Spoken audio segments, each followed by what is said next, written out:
Hey everybody, welcome to Rappin With ReefBum. I'm your host Keith Berkelhamer, and today I have the pleasure of welcoming Dana Riddle to the show.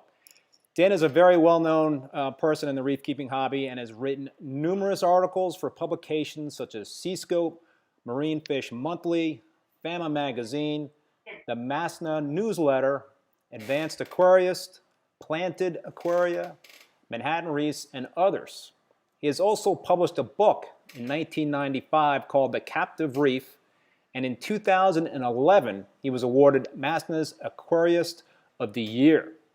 He has also spoken at numerous conferences and is currently an expert contributor at Reef to Reef with his own forum called Aquarium Lighting by Dana Riddle. Dana, hey man, welcome to the show. Glad to have you. Hi. Yeah, thanks for having me. My pleasure. So, folks, this is a real treat to have Dana on the show, and I encourage you to ask questions. Dana is, as I mentioned, he's an expert in the field, and certainly at Reef to Reef with his own aquarium lighting forum, I'm sure he gets tons of questions throughout the days, weeks, and months. But feel free, this is a great opportunity to ask away. So I've got plenty of questions for you there, Dana, and I'll try to moderate the comments and sneak in some questions from the audience. But I always like to kind of start off the show with a question with my guests in terms of like how you got involved in the hobby. So Dana, why don't, for those of you that don't know Dana, why don't you tell us your story? Well, it all started when I was a kid, as most things do. My grandparents lived in New Hampshire, and we would visit every other year. And one year we made a visit to the Rocky Tide pools in Maine, and I was just flabbergasted with what I saw. It was colorful starfish and some algae and fish. And so that was quite the inspiration. And then we would also go to Florida, Panama City, during some of the summers. And the seagrass beds there were full of seahorses and pipefish and all that sort of thing. So I really developed a love for the ocean. And my brother got an aquarium for Christmas one year, and he lost interest in it, and I inherited it. So that's where it started. So you had really gotten into technology at an early stage of your reef keeping. I don't want to call it a career, but your fascination with the hobby. And I also read that you were one of the first folks in the U.S. in terms of a hobbyist to invest in a par meter. And so why did you invest in a par meter at that point in time, early on, when nobody else was using par meters? I got into the hobby in the late 80s, and there wasn't a whole lot of information available. There was Peter Wilkins' books, but not a lot of information. So, we were relying mostly on the Europeans for their advice on how to keep a reef tank. And George Smith's articles in FAMA really piqued my interest as well. So, but there wasn't anything about the biology of the corals. It was a lot of reactors and wet dry filters and that sort of thing on the market, but there was very little about lighting. So I really bit the bullet and purchased a $1,500 par meter and started doing some of the research. And I would go down to some of the universities in Atlanta and copy every journal article that I could find about lighting. And so that's how that got started. And I also worked with Pete Mohan, who was at SeaWorld in Ohio at the time. I visited him. And as far as I know, I was the only one private individual in the U.S. that had a par meter. And I think that Pete was the only professional aquarist that had one. So we corresponded a lot, compared notes, and things started to fall into place after a while. What did you what did you learn with that early use of the par meter with the tanks? Well, like I said, I was copying every article I could find, and there were comments about compensation points, which were minimum amounts of light that the zooxanthellae needed. And then there was the saturation points, which was where photosynthesis was starting to redline, and more light wasn't going to promote more photosynthesis. So there was a little bit of information there. So I started looking at actually how much light intensity the metal halides could make, and the fluorescent tubes and all that stuff. And there again, that's really an ongoing project. There's still a lot we don't know. Excuse me. So you've accumulated a few more pieces of equipment over the years, right? Yes. You've got a lab actually in your house. Yeah, I do. It's a 600 square foot lab, and I've got two aquariums that I use for for testing lights, and then I've got a 120 gallon tank. Excuse me, just a moment. Yeah. I've got a little tickle in my throat. Let me get some water. Yeah. Folks, while Dana's getting some water, I just want to remind you that it's a great opportunity to ask some questions, and so put them in the comments in the chat there, and we'll take a look at them and feed them to Dana. Sorry about that. Yep. All right. We're back. I should know to have some bottled water here with me. Go ahead, Dana. Where were we? I'm sorry. You were talking about your lab. Oh yeah, the lab. I've got a 120 gallon reef, and I'm growing the corals out, and hopefully I can get some experiments going soon. As soon as these fragments grow out and there's a usable size. But I do have a considerable amount of money invested in laboratory equipment. I've got a collection of par meters, and I've got a PAM fluorometer, which enables me to measure rates of photosynthesis in the zooxanthellae under different lighting conditions. And I also have a chlorophyll meter that is a point and shoot device, and I can measure the responses of the zooxanthellae's chlorophyll content or densities when they're exposed to different sorts of light. So that's the gist of what's going on down there right now.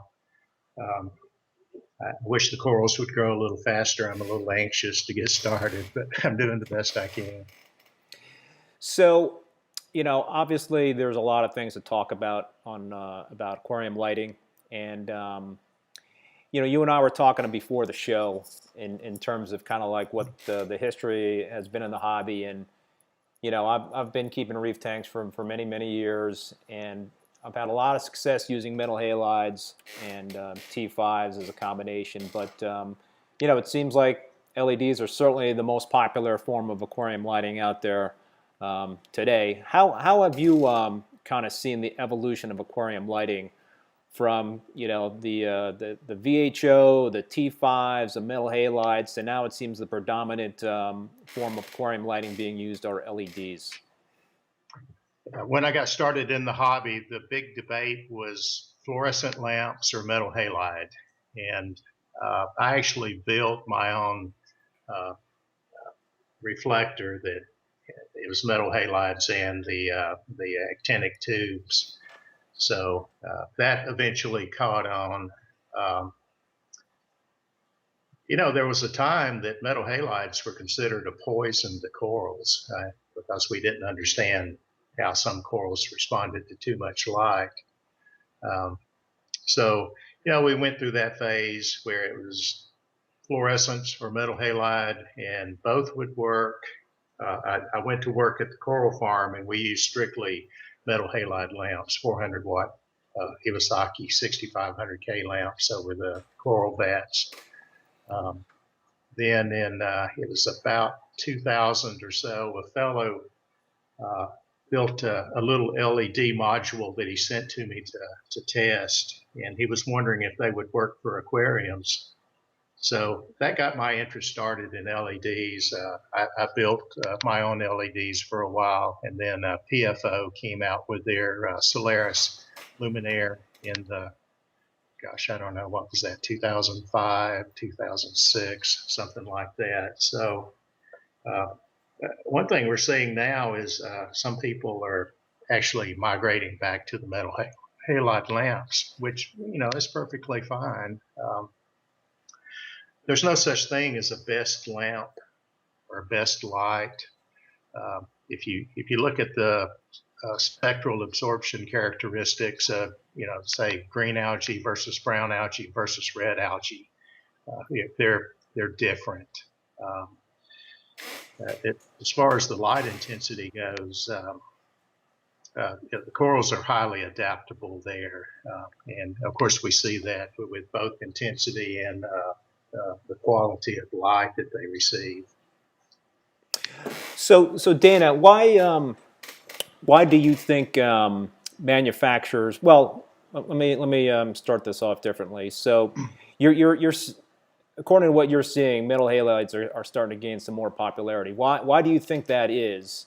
And then secondly, how come the manufacturers are not kind of following that potential trend, right? I mean, very few manufacturers these days offer up an all-in-one metal halide hood. Yeah, there are some available. I believe Reef offers metal halide fixtures. I don't know if Sunlight Supply is still in business. I know they were offering some luminaires as well. Geisman, right? Yeah, right.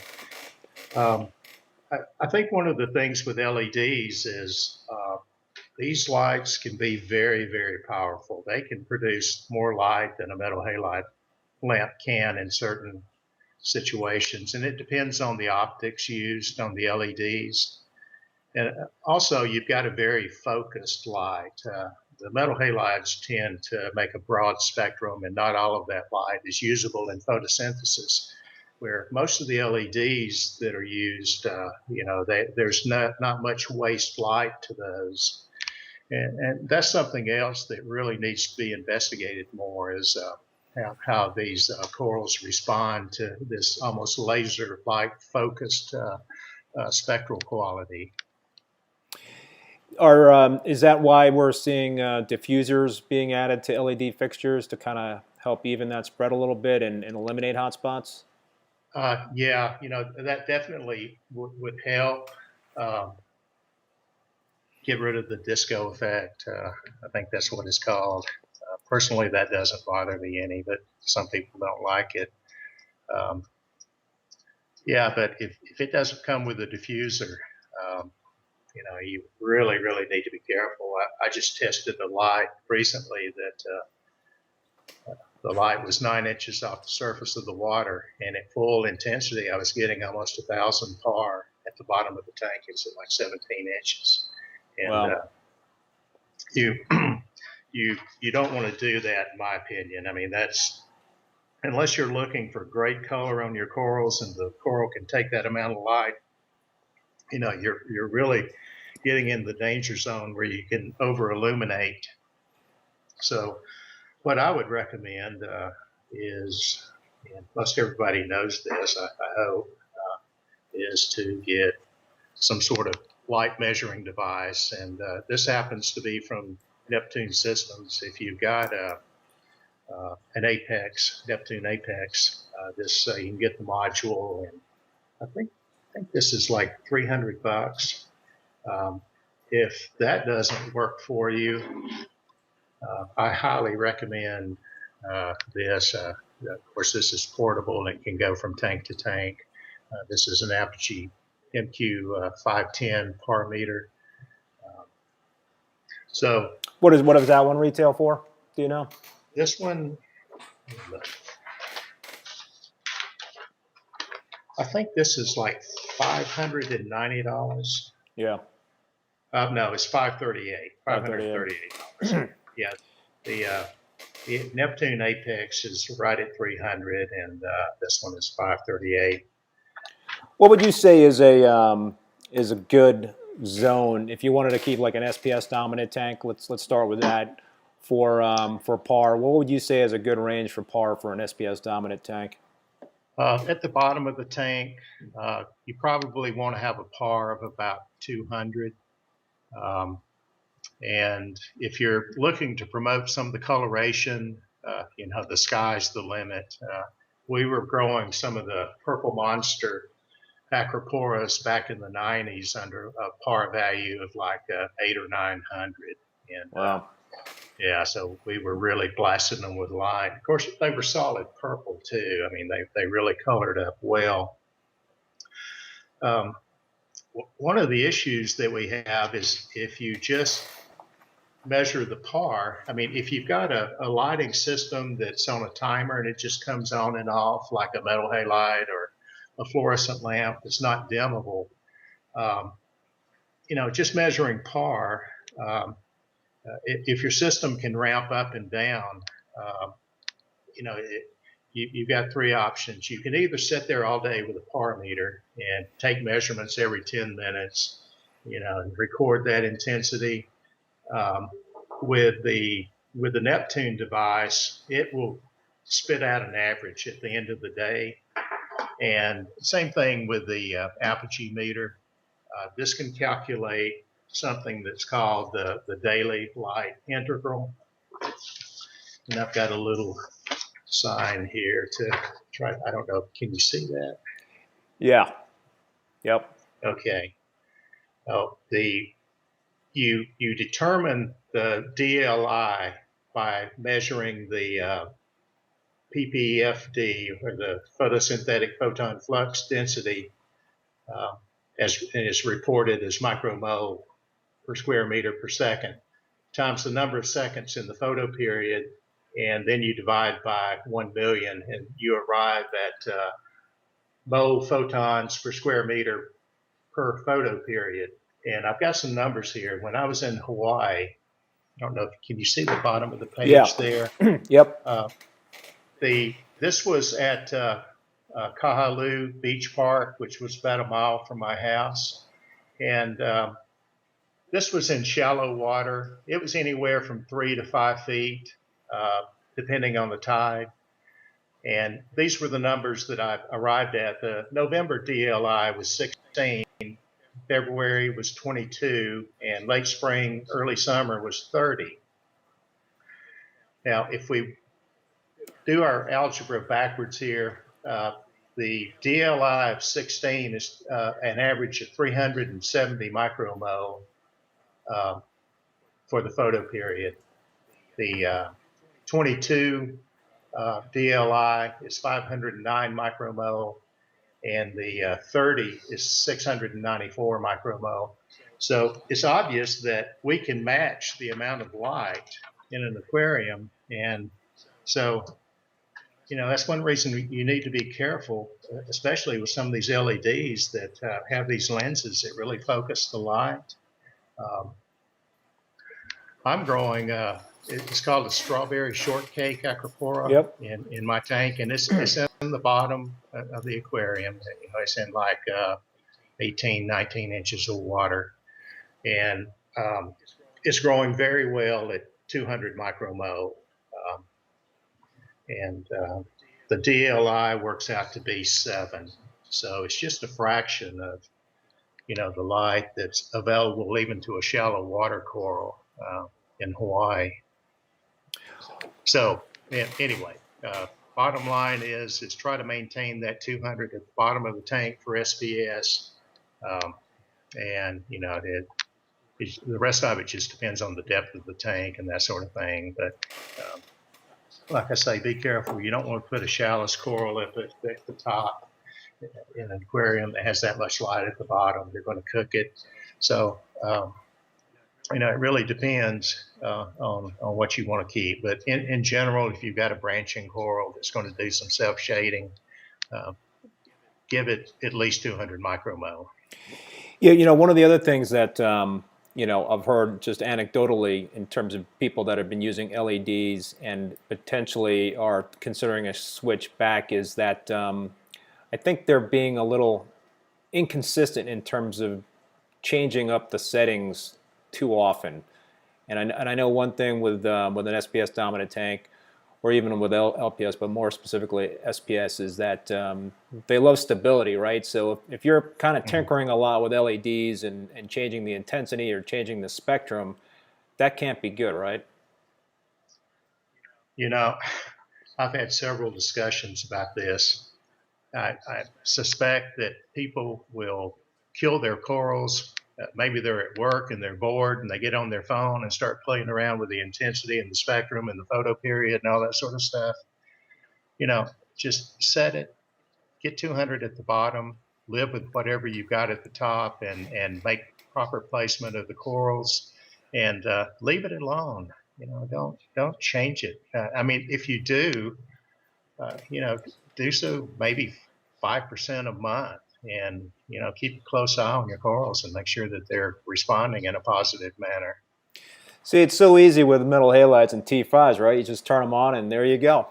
There's no options. That's right. No options to tinker. So Dana, let me Exactly. let's sneak in a question or two here from the folks that are watching. And Okay. so we have one question, and I'm going to mispronounce this handle here, whatever you call it, this username, Yo Stuff. I apologize if I got that wrong. But can a reef just be run on blue light? Is white light just for our eyes? What effects does UV have a coral color and growth? Yeah, that's let's start with that last question, the UV growth. I was just talking to Tulio today at Reef Bright, and he's going to make me some strictly UV LEDs. That's one of the projects that I want to examine. Um, I'm also working on an article right now that examines what we know about the effects of UV and violet light on coral coloration. Now, if you want to run strictly blue light, um, all I've got to offer on that is an anecdotal experience that I had. I changed strictly to actinic lighting years ago on a 110-gallon reef I had, and it was like the next day I had this vicious diatom outbreak. I think that's what it was. I didn't have a microscope back then, and you know, all I know was I had this snotty stuff all of a sudden in the aquarium, and I always thought it was due to that spectral shift. I can't prove it, but I'm certainly not going to retry that experiment in a display tank anytime soon. It may be something that I do on an experimental basis. Now, as far as the full spectrum light, um, a lot of people send me their light schedules for intensity and spectrum. And one thing, I have a little bit of heartburn about running red light, uh, whether it's out of your white LEDs or the red LEDs. Personally, I wouldn't go above 15% on it. It has been proven that too much red light will regulate the zooxanthellae density or chlorophyll content. So I'm just not a big fan of a lot of red light. Um, Personally, I run mine just enough to make the clownfish appear red, and that's where I leave it. So I hope that answers the questions. Yeah.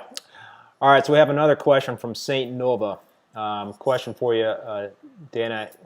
Why is it that once I bring home a brightly colored coral like an LPS, it eventually goes dull after a week? His nitrates are at 10, his phosphates are at 0.04. I mean, I guess that's just maybe painting part of the picture in terms of the parameters, but we don't know what kind of lighting he or this person is using. But any thoughts in terms of why you bring home a brightly colored coral and it starts fading on you? I mean, there could be a lot of factors in play, right? Yeah, there sure are. The fluorescent and non-fluorescent reflective proteins.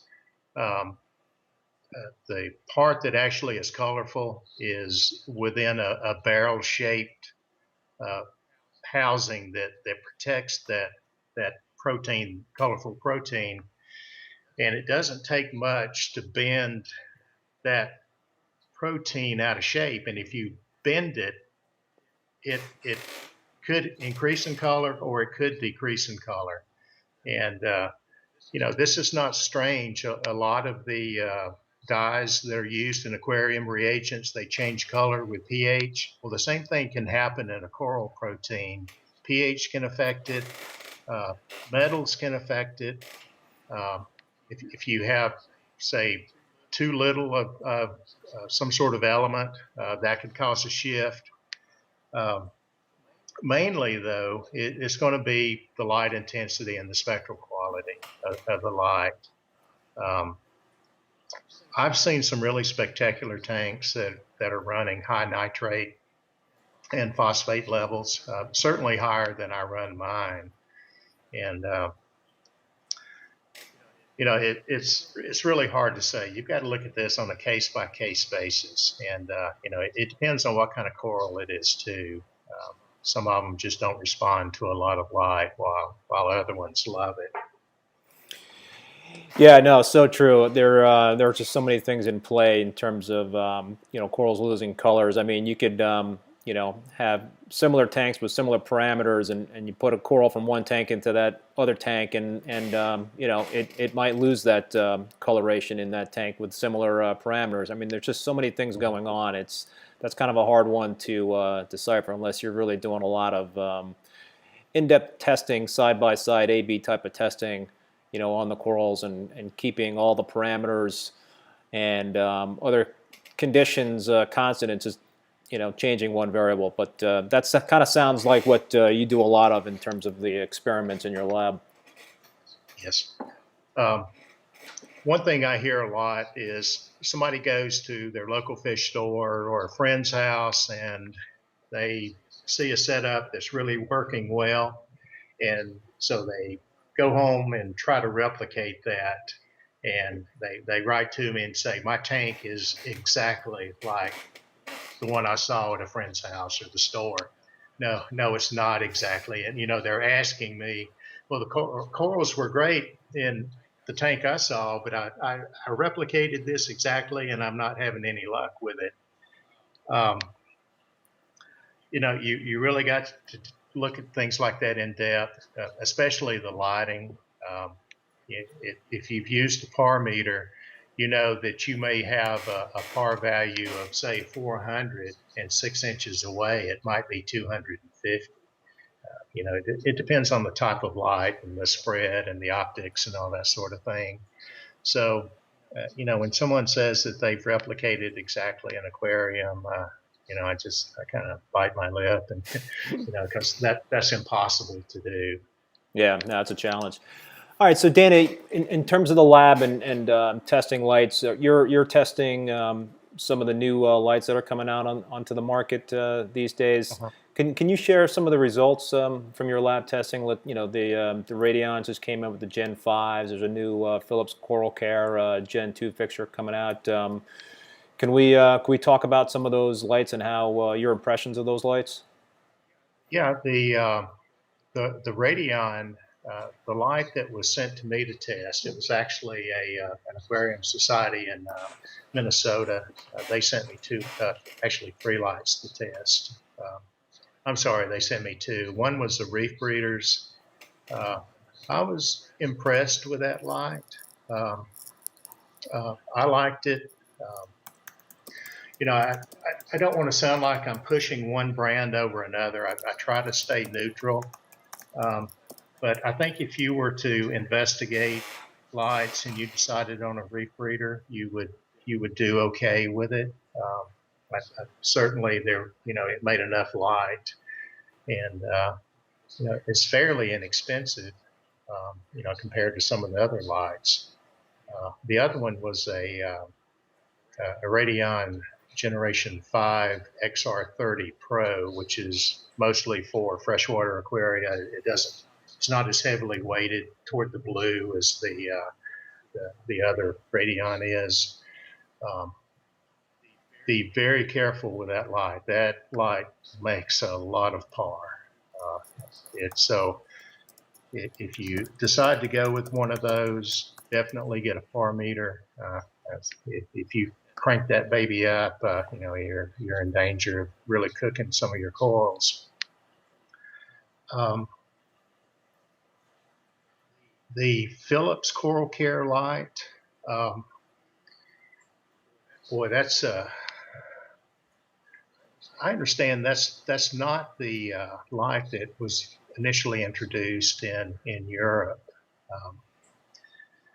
Well, it's a big, heavy light. It has an internal power supply on it too. Certainly the layout of the LEDs was very good. I like the spectral quality on it, and it'll make a lot of light. So, I mean, if you decide to go with one of those, definitely it'll work. I'd like to see a little more testing with it. I'm not saying don't buy it because I don't want to go down that road. I don't want to start making recommendations that gets me in hot water. But I stay in hot water anyway, so I don't know what I'm worried about. Yeah, so I guess you can't win sometimes, right? In terms of you're doing a lot of testing and you're passing along your honest opinion, and I guess it's kind of hard to stay neutral and not ruffle any feathers. Yeah, what I like to do is if somebody's going to read one of my articles, they're fairly serious, and I think that they would do their due diligence when they purchase the light. So I give you the numbers. I try to stay as neutral as I can. There's very, very rarely do you see a light that just doesn't cut the mustard. There really aren't any bad lights out on the market. There are poor applications. You shouldn't use a Radion on a 6-inch deep tank. I mean, that's really too much overkill. So, do your homework. If you have any questions about a specific light, get in touch with me on Reef to Reef, and we may PM, or if I think it's of enough interest, I'll go ahead and go public with it, and we can discuss it and get other people's input. So I'm going to ask you about a couple other lights, and again, if you can kind of just, I guess, pass along the data that you've seen. The GHL Mitras, what do you think of those lights? I don't have any experience with those. From what I've seen on the forums, a lot of people swear by them. So, there's just so many LEDs on the market right now that, time is really a factor too. It takes about 2 weeks to test one of these lights. I got to, get everything set up and gather the data, and, analyze it and do all the graphs, and write the article around that. Also, since I'm retired, I'm definitely on a restricted budget now. At one time I could go out and buy these lights and test them. But those days are over. I'm relying on a lot of donations now to keep the lab going. Yeah, no, point well taken. I think I read somewhere, and we were talking about this, that you probably have, you said, over $100,000 worth of equipment in that lab now? Yeah, that's right. Of course, I've been collecting lab gear since, the late 80s. So I've got the fluorometers and a collection of parameters and chlorophyll meters and microscopes, and I've got all this stuff down there that there's not too many projects I can't do. So yeah, time is a factor now. Even though I'm retired, it's amazing how busy I can manage to stay. Yeah, I bet. So, Dan, I missed a question before from Greg Carroll, and Greg is asking So what Greg is saying is when I ran my old SPS system, I saw readings of 1100 ppfd 12 inches below the surface of the water with my sunlight supply reflectors. Can you explain why no one recommends that kind of PAR with the LEDs? And what was the lighting source on that again? A metal halide? Greg, what did Greg say here? Sunlight supply reflectors. So yeah, Greg, that was metal halides, right? Okay. I think it was metal halides. Yeah. Of course, metal halides have a lot of green in them, just by their very nature. Some yellows. Yeah, it really depends on the makeup of the lamp. So a lot of that energy is, is not used in photosynthesis, even though it shows up as PAR. Whereas the LEDs, if you're just running the blues and the cyans and the reds, almost all that energy is going to be used in photosynthesis. So it's a spectral issue, and that really needs to be investigated more. And that's one of the projects that I hope to be able to look at as soon as some of these fragments grow out a little bit more. Yeah, Greg said he was running 400 watt radium bulbs on that in that fixture. So Reef KPR is asking what you run on your system. What sorts of lights? Yeah, what do you run light-wise? Oh boy, let the death threats begin. I'm running 2 Refi Duo Extremes on this aquarium. It's Daniel Liu out of, I think he's in Seattle. He visits Atlanta fairly often, and I drove over to the other side of town and met him and looked at some of his lights.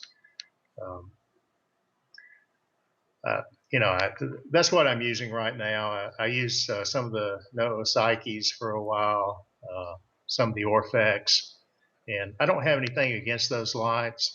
They work perfectly fine on the tank. I've even used some of the Chinese black boxes. But the first aquarium I set up when I moved back, the first year, we've been in Georgia for 3 years now, and the first year we were in the curtain hanging mode, and and I had to get the lab completed. So after about a year, I got a tank set up with dry rock, and it was just a complete disaster. I had more problems with that tank. It didn't help that we had a 13-inch snowstorm here, and we lost power for 2 days. So anyway, that tank crashed, and I set another tank up, the 120 with a live rock, and cured it for 5 months. So that's the reason my tank looks so young in the video I sent you. She's barely a year old. I used some lights on the 90-gallon that I started with, and then I switched over when I set up the 120. So I'm not trying to imply that those lights or any of those lights are bad that I've used. It's just that's the way things shook out. The Reef Fi's were at the right place at the right time. Yep. What's your opinion on hybrid fixtures? I was talking before about metal halides and T5s, and that's a combination that really worked well for a lot of folks, and for myself included. But today you see a lot of people with T5 LED hybrid fixtures. What do you think of those? I mean, obviously, some LED fixtures, you've got the shading that occurs, and there's been improvements with the the advent of some new reflectors, I guess, with LED fixtures. But what's your opinion on those T5 LED hybrid fixtures? I think it's fine. There seem to be multiple issues with just strictly the LEDs or metal halides. When like you say, you can get some hot spots for those, and using that fluorescent lamp, you get rid of some of the disco effect, and you do get a better distribution of light with those, where you don't have the shading over in the corners of the tanks and that sort of thing. So yeah, I used I actually built my own metal halide and fluorescent fixture back in, that was probably the early 90s. And that's when the debate was raging about, you either use metal halides or you use the fluorescent lamps. So I went ahead and built one. And of course, it wasn't dimmable like some are today, but it worked fine. I would do that again if the situation were correct. So you talked about dimmable a couple of times, and I have never dimmed my lights because I've always had metal halides and T5s. Although I guess you can dim certain metal halide T5 fixtures, but I've never done that, and I've never ramped up or down my lights to try to simulate sunrise and midday and sunset.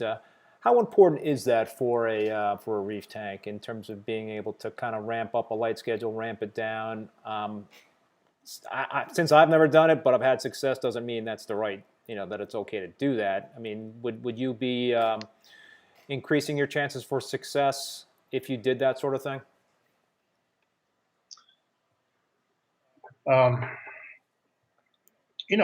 As far as the dimming your lights, I do on the setup. I've got downstairs. I've got it programmed to ramp up, but that's mostly to showcase the fluorescent proteins in the corals. That's the only reason I do it. Other than looking at the fluorescence of the corals, I don't think that ramping, is going to do you any good. As far as for the fishes, now I'm not a fish person. Okay, I regard fish as just a nitrogen source for the corals, and that's the reason I've got them in the tank. All the fish I've got are common. I'm not going to go out and spend $3,000 on a fish. Me neither. When all I want, I just want the nitrogen from the fish poop to get to the corals. But they're, I think in some cases, I've heard that some fishes will spawn at dusk. That's the trigger for them. So that may play an important part, for the fishes. But as far as the dimming capability, I think that's more for the hobbyist than it is for the coral.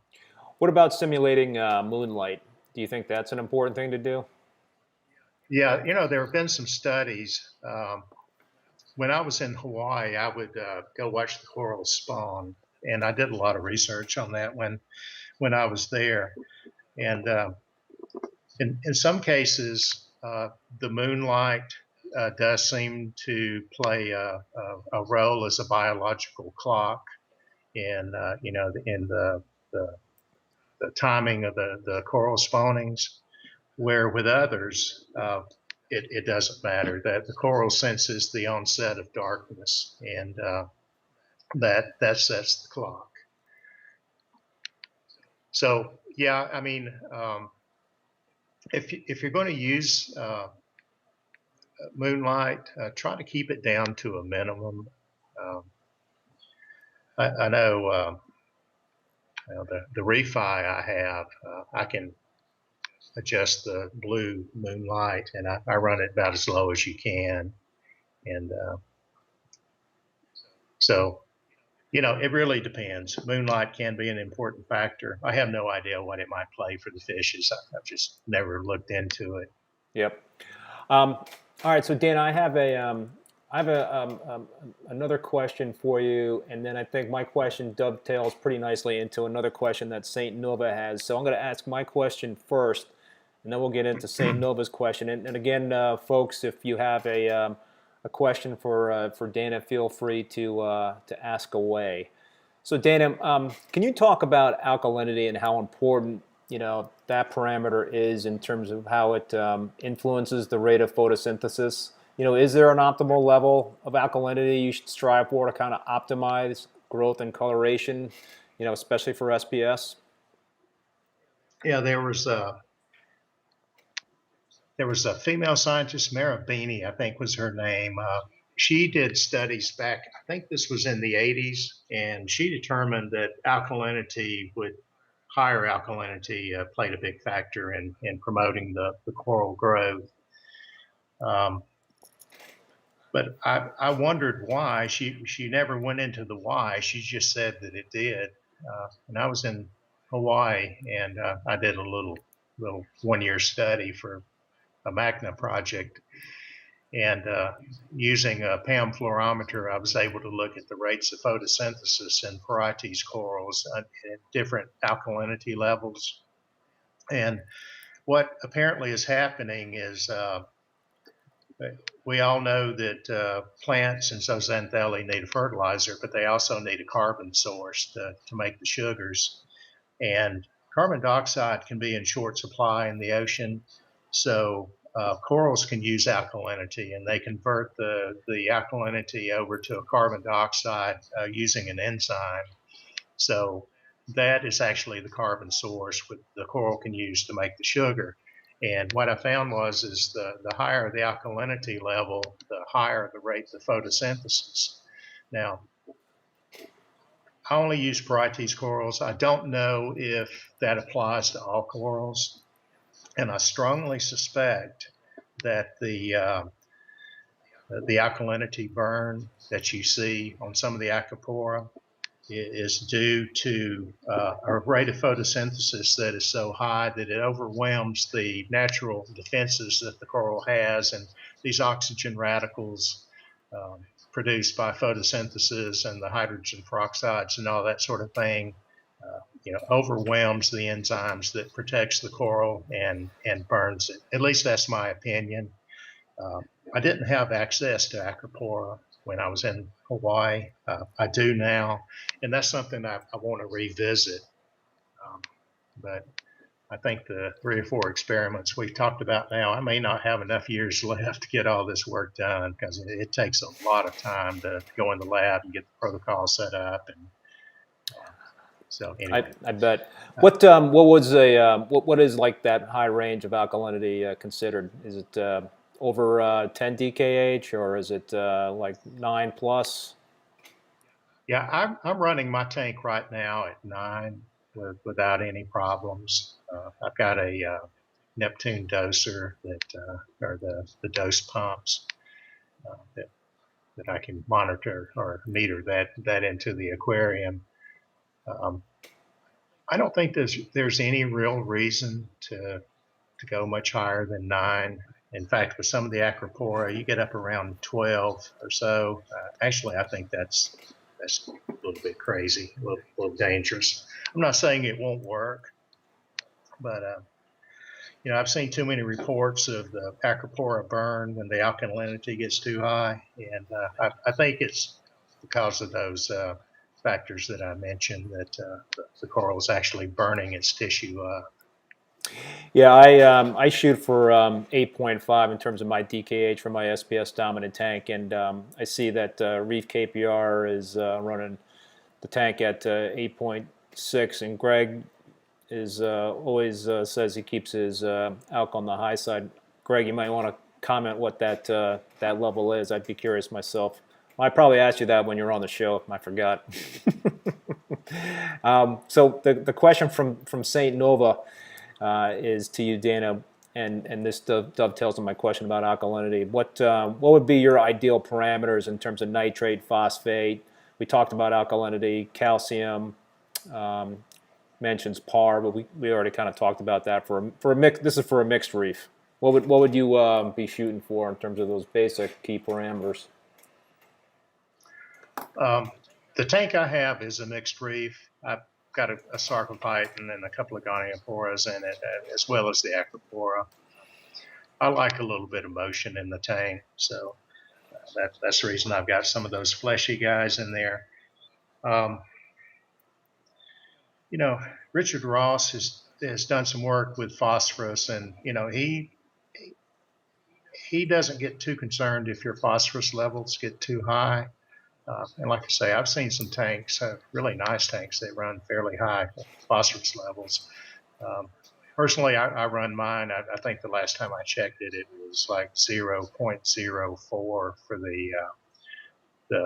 that's phosphorus, not phosphate. And the nitrate, I think that was 1.1 as nitrate reported as just the nitrogen portion of it.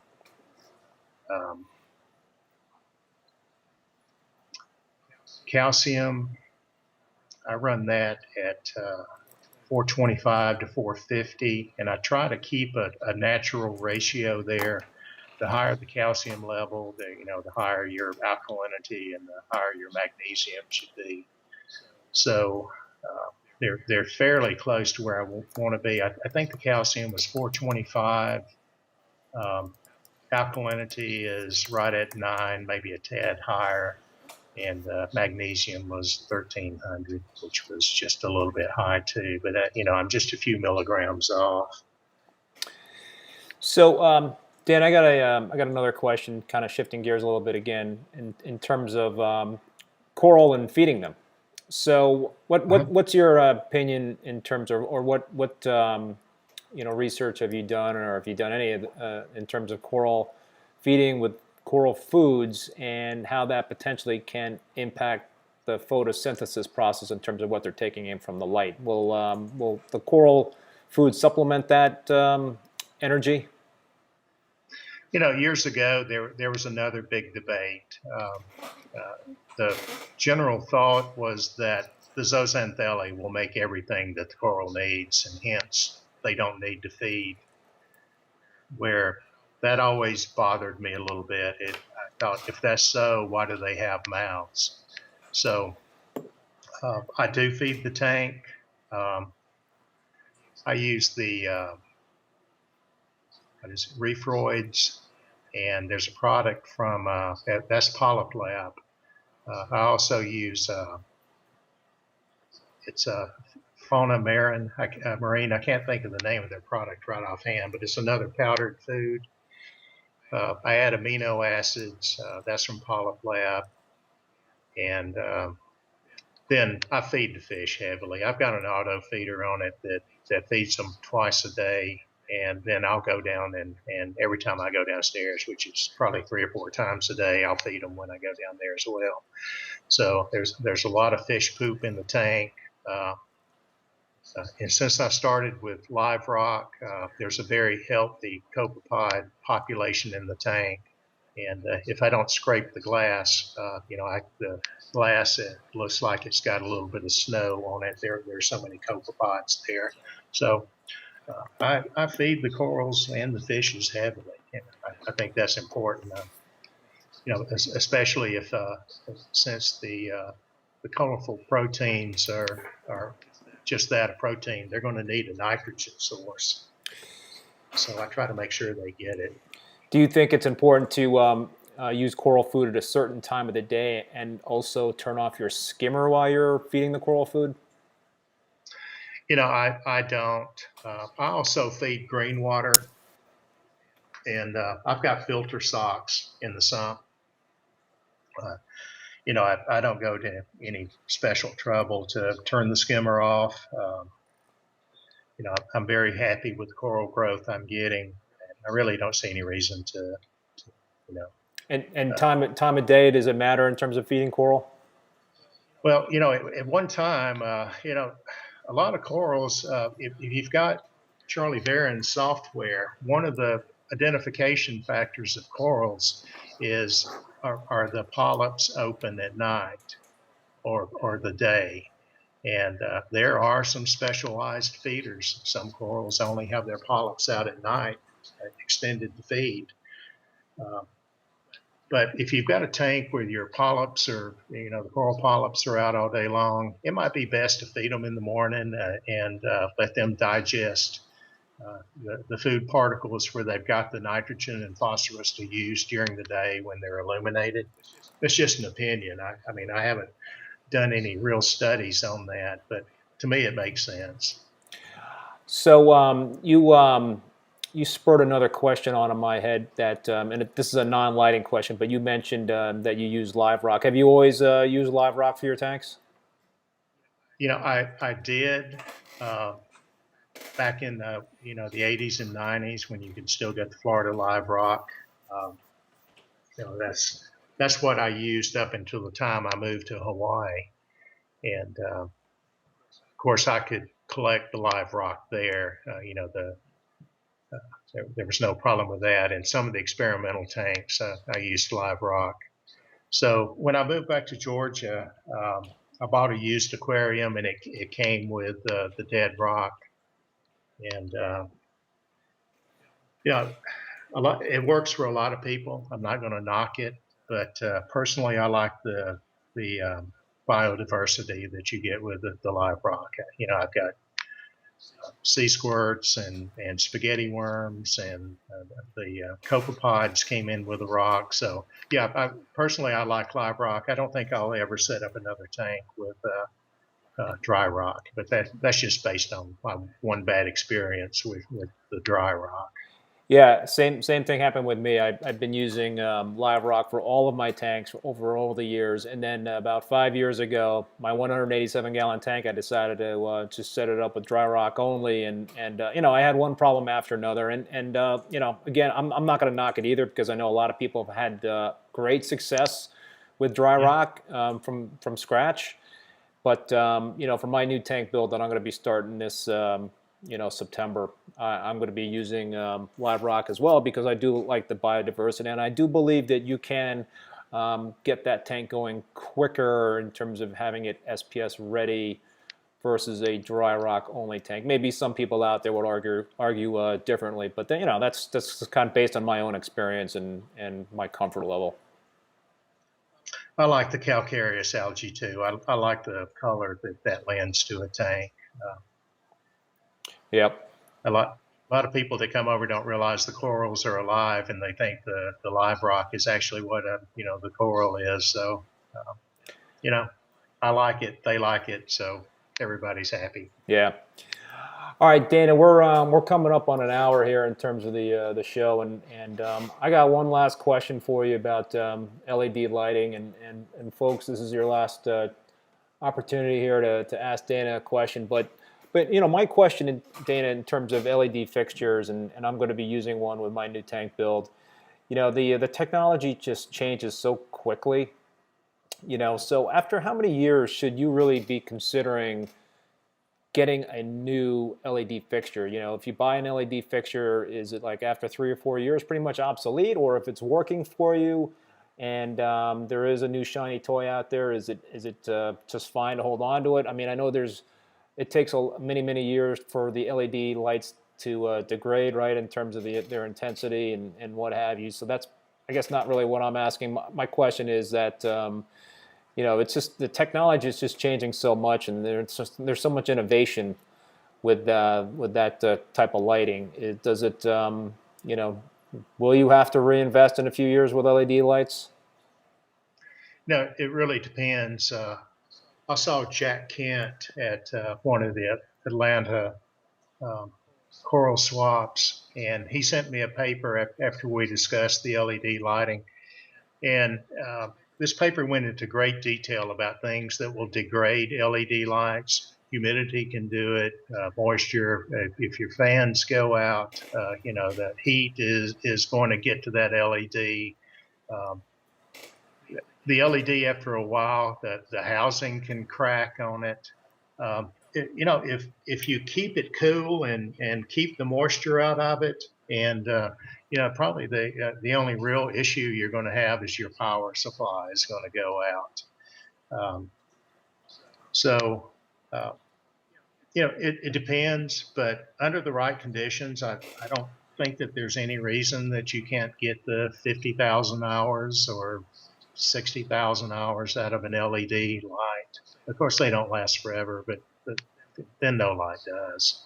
Right. Yep. It's a big investment, that's for sure, versus other types of lights out there. All right. Well, listen, Dana, I want to thank you so much again. Do you have any final thoughts for the folks watching out there?